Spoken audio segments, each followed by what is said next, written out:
laki-laki yang kebetulan juga kami ada di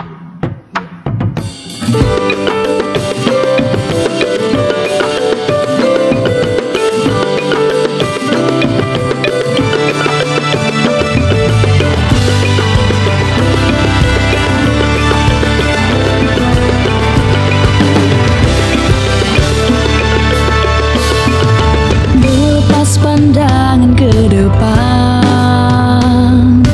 gugusan pulau-pulau di lautan, luas membentang ciptaan Tuhan, anugerah yang indah bagi semesta. Hutan rimba sawah dan pegunungan tak pernah lelah beri kehidupan. Ragam budaya bergenggaman tangan, penuh pesona raih kejayaan.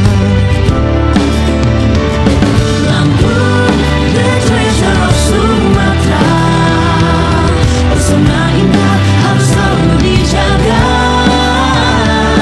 Lampung, the treasure of Sumatera, bersama kita pariwisata berjaya. Lampung, the treasure of Sumatera. Lampung, the treasure of Sumatera.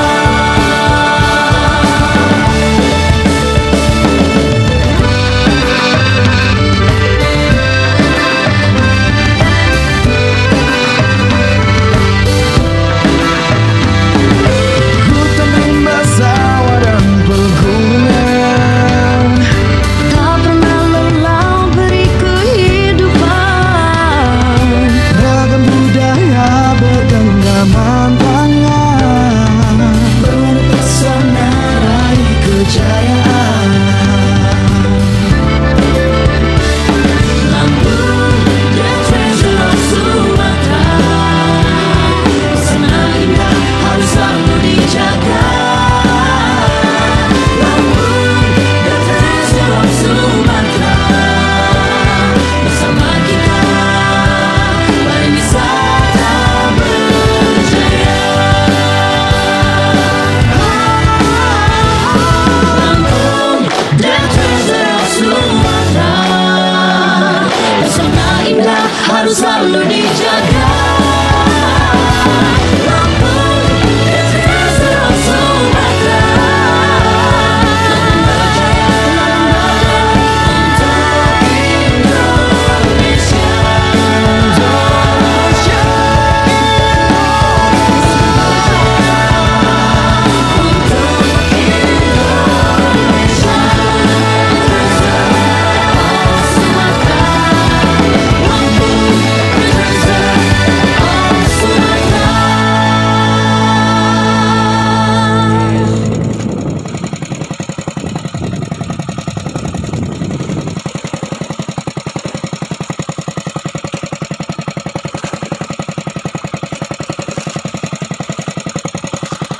itu untuk apa? Ada yang bisa menjawab? Ini kita udah masuk ke 50 besar nih, ADWI. Untuk apa? Atau cuman dipajang aja, tapi kita masuk 50 besar, itu udah cukup? Atau memang, wah 50 besar ini beban gitu, misalnya. Sebenarnya kita nggak pingin masuk 50 besar gitu. Ada yang bisa menjawab mungkin? Boleh, silakan. Kita sambil diskusi santai saja ya.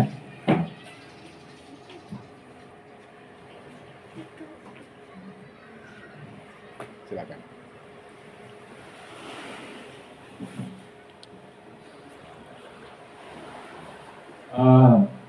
Yang pertama ketika kita masuk 50 besar ini bangga. Itu dulu Pak. Jadi modal kebanggaan kita ini merupakan sebuah motivasi. Itu yang pertama. Yang kedua, dengan masuknya 50 besar ini kita menjadi terkenal. Begitu. Jadi harapannya semakin kita dikenal sebagai desa wisata, pengunjung akan semakin banyak berdatangan. Tentunya untuk menyikapi itu memang kita harus concern dan serius untuk seperti yang diamanatkan Pak Kadis Pariwisata, kita harus memantaskan diri sebagai pemenang sebagai wisata yang masuk 50 besar. Mungkin itu dulu dari saya. Kalau rekan-rekan mau menyampaikan statementnya, monggo dipersilakan. Yang waktu dibahas untuk ADWI tempat semai bibit ya Om ya, itu kan perlu sekali. Jadi untuk jangka panjangnya, jangka pendek kan kita baru mendesain. Untuk jangka panjangnya baru kita pemasangan papan interpretasi. Lanjut kita ke Bandung Jaya, ini kita melewati villa-villa banyak sekali, itu pemandangannya villa-villa cantik sekali Pak ya. Setelah villa-villa kita akan diarahkan ke Laguna Gayau. Di Laguna Gayau kita akan membuat papan petunjuk arah juga. Lanjut ke Laguna Gayau. Nah, untuk kertas yang warna kuning ini agak berbeda ya, mohon maaf kelompok 1. Untuk kertas warna kuning ini adalah himbauan. Jadi himbauan kepada wisatawan itu yang pertama, hati-hati ada bulu babi. Yang kedua, hati-hati licin gitu. Udah, mungkin baru segitu untuk himbauannya di Laguna. Lanjut untuk ke pojok itu banyak banget villa-villa, ada Villa Lombok, Villa Yayasan Cikal, terus Homestay Mumun. Di Homestay Mumun ini ada jangka panjangnya itu pembuatan musola sama toilet umum. Untuk peringatan itu ya sama seperti di Laguna, untuk bulu babi sama ikan halpu dia. Ikan halpu. Oke, lanjut. Kita balik lagi, kita punya Om Dani. Di sini kita akan lanjut ke Villa Dio. Di Villa Dio kita banyak wisatawan itu yang tertarik lah ya. Untuk menuju ke situ kita melewati yang pertama di sini dari Om Dani lurus. Nanti di sini ada jalur evakuasi dari jembatan di sebelah situ. Jalur evakuasi kita akan membuat pelangnya juga ya. Mungkin karena untuk keserasian dari atas sampai bawah kita buat ulang lagi ya Pak ya. Lanjut. Setelah itu di sini kita ada daerah Villa Wedanta, terus masjid. Di sini juga ada untuk belanja wisatawan biasanya daerah Hajang ya. Lengkap sekali di situ. Lanjut ke sebelah sini, ini ada Villa Manik Ayu. Sebelah sana ada fasilitas sekolah. Ke arah Tulkawur ada masjid juga. Untuk Masjid Sinar Agung. Sudah sampai pojok itu ada lapangan. Lapangan ini ada dermaga apungnya. Di lapangan ini seperti yang dikatakan oleh Pak Komang itu fasilitasnya lumayan lengkap Pak. Ada toilet, terus ada untuk jual-jualan gitu, terus untuk lengkap sekali lah. Terus ada juga pos pemantau. Posmat ya. Ya, ada di situ. Terus untuk di dermaga apung itu himbauannya kepada wisatawan yang pertama dilarang berenang. Benar tidak? Iya, seperti itu. Di mana itu? Dermaga apung. Tapi kejadian nyatanya di dermaga apung itu banyak yang berenang. Iya, benar. berenang. Boleh berenang. Tapi punya jarak yang Iya. Soalnya di sana batu karang ya lautnya. Jadi agak ngeri-ngeri sedep, takut kena ikan halpu tadi. Mulai rancu ini. Tidak. Yang saya tahu kalau dia daerahnya memang pantai. Om Riko ya, mungkin bisa di ini. Yang dicari di pantai itu pasir dengan batu karang, Om Riko. Karena memang di sana kan tempat-tempat yang bagus untuk biota laut kan.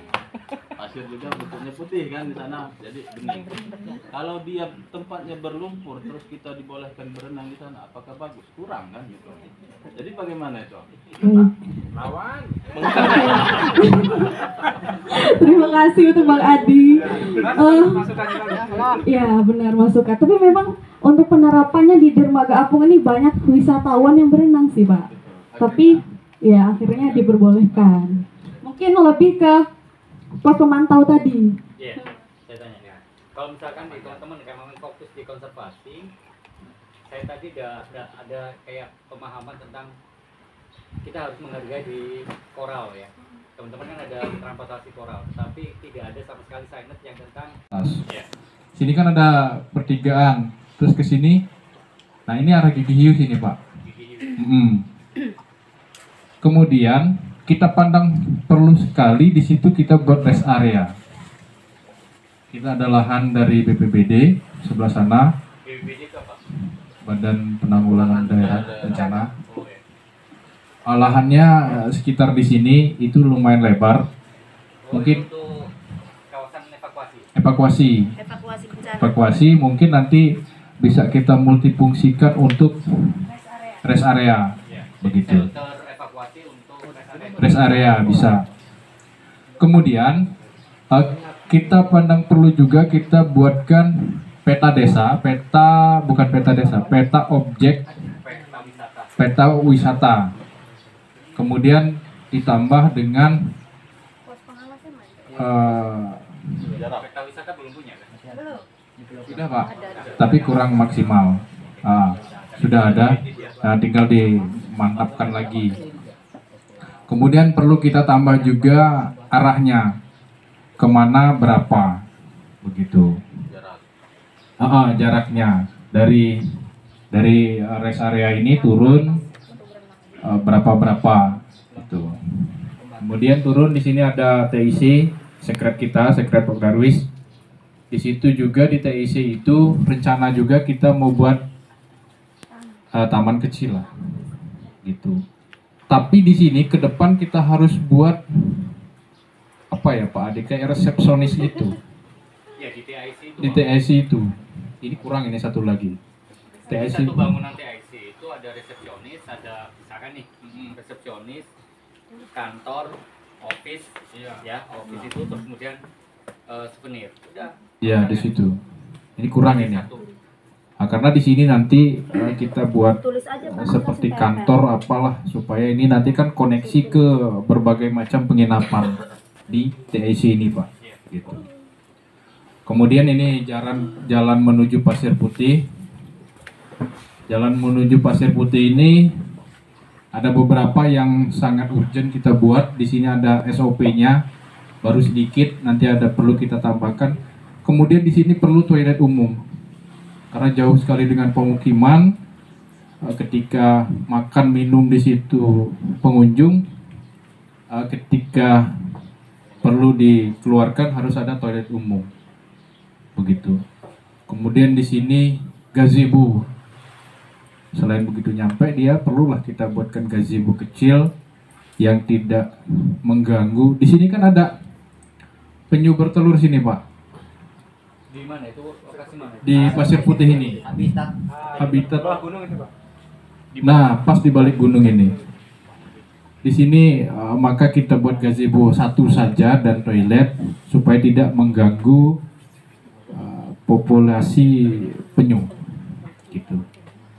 Kemudian SOP nanti kita tambahkan. Jadi kalau misalkan ini kalau saya itu kan kawasan zona Konservasi. Kalau misalkan emang itu dipakai untuk dibuka untuk umum, kalau bisa itu ada namanya jangan yang gazebo. Apa itu Pak? Pos pantau ya penyu. Ya.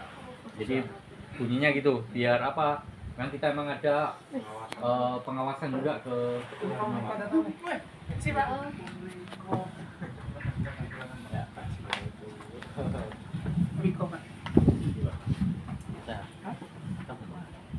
Kemarin